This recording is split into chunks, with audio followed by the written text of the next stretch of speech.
श्री गणेशाय नमः। सभी प्रभु भक्तों को जीवन प्रकाश चैनल की तरफ से राधे राधे। आज हम वैशाख मास महात्म्य का 19वां अध्याय करेंगे। 18वें अध्याय में हमने ऋषि दुर्वासा के दो शिष्य जिनका नाम सत्यनिष्ठ और तपोनिष्ठ था, उनकी कथा सुनी।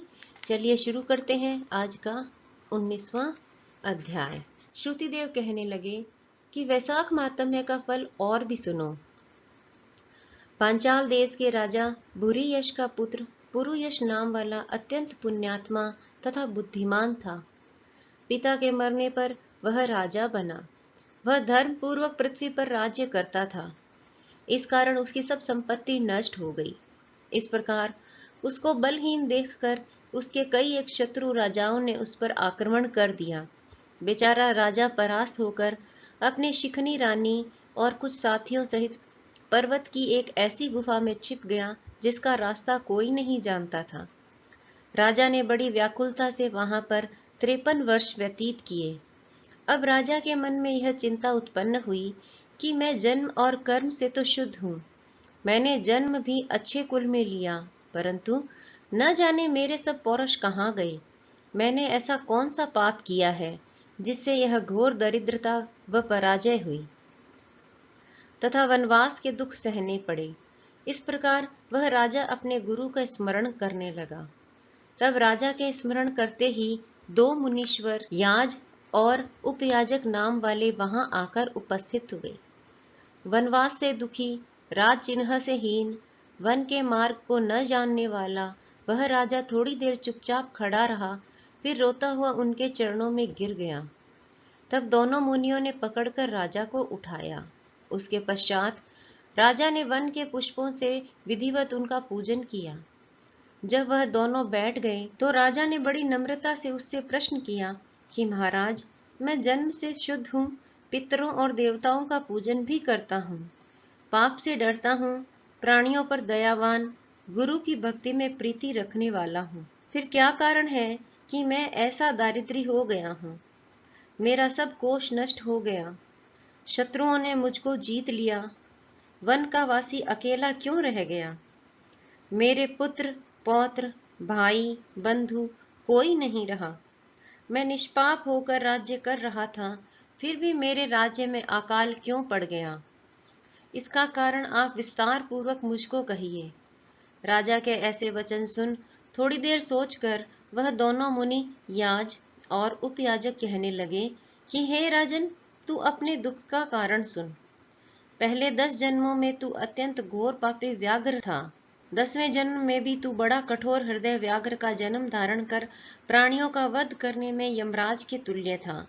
जब 10वें जन्म में तू गौड़ देश में था और अपने घोर एवं बुरे कर्मों में लगा हुआ यात्रियों को निर्दयता से कष्ट दिया करता था, तो उसी समय धूप से व्याकुल दो बड़े धनवान वैश्य और वेद वेदांगों को जानने वाले कर्शन नाम वाले मुनि वहां पर आए। इनको आता देखकर तू धनुष बाण लेकर उनका रास्ता रोककर खड़ा हो गया। फिर उनमें से एक वैश्य को मारकर तूने सब धन छीन लिया। जब तू दूसरे को मारने लगा तो वह समस्त द्रव्य वहीं घास फूस में फेंक कर डर के मारे भाग गया। तब कर्शन मुनि व्याघ्र के हाथ से मारे जाने के भय से व्याकुल मूर्छा खाकर पृथ्वी पर गिरे हुए ऋषि से पूछा कि वैश्य ने धन कहाँ छिपाया है। फिर एक गड्ढे के पानी से उनके हाथ मुंह धोए और उनको मूर्छा न आ जाए, इस कारण उन पर पंखे से हवा करने लगा और मुनि से कहा, जब तक मैं इस वन में सशस्त्र हूँ तब तक तुमको किसी बात का भय नहीं। निर्धन मनुष्य सदा सुखी रहते हैं तथा तुम्हारे फटे वस्त्र और टूटे बर्तनों को लेकर भी क्या करूंगा? तुम केवल यही बताओ कि उस वैश्य ने धन को कहाँ छिपाया है। यदि ठीक नहीं बताओगे तो तुम्हें मार डालूंगा।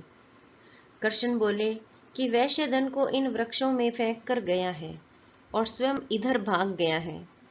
व्याघ्र ने ऋषि से कहा कि तुम निडर होकर सुखपूर्वक यहाँ से चले जाओ। यहाँ से थोड़ी दूर पक्के तालाब में निर्मल जल है, वहां पर जल पीकर और अपनी थकान दूर कर अपने स्थान को चले जाओ। अभी राजा के कर्मचारी वैश्य का रुदन सुनकर तथा पांवों के खोज देखते हुए इधर आएंगे, इसलिए मैं तुम्हारे साथ नहीं चल सकता। यह पंखा ले जाओ, इसकी हवा से कुछ गर्मी कम हो जाएगी। इस प्रकार वह पंखा लेकर गहन वन में चले गए। यद्यपि तुमने कार्यवश उसकी सेवा की थी, परंतु वैशाख मास की प्रचंड धूप में तुम्हारे द्वारा की गई इस सेवा के परिणाम स्वरूप तेरा जन्म विशाल राजवंश में हुआ। यदि तेरी इच्छा अब सुखी राज्य, धन धान्य, लक्ष्मी, स्वर्ग या सायुज्य मुक्ति पाने की है, तो वैशाखोक्त धर्म को करो, तुमको संपूर्ण सुख प्राप्त हो जाएंगे।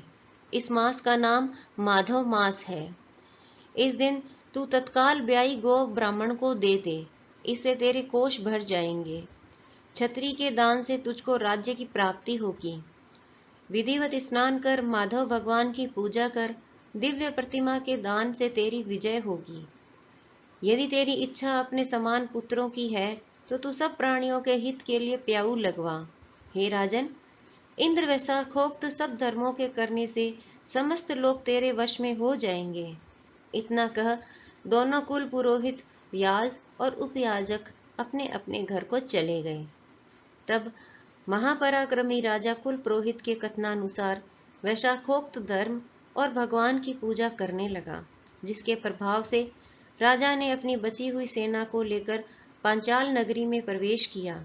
इस प्रकार राजा पुरुयश ने अपना खोया हुआ सारा राज्य पुनः प्राप्त कर लिया। इसी के साथ वैशाख मास महात्म्य का 19वां अध्याय पूर्ण हुआ। जय श्री कृष्ण।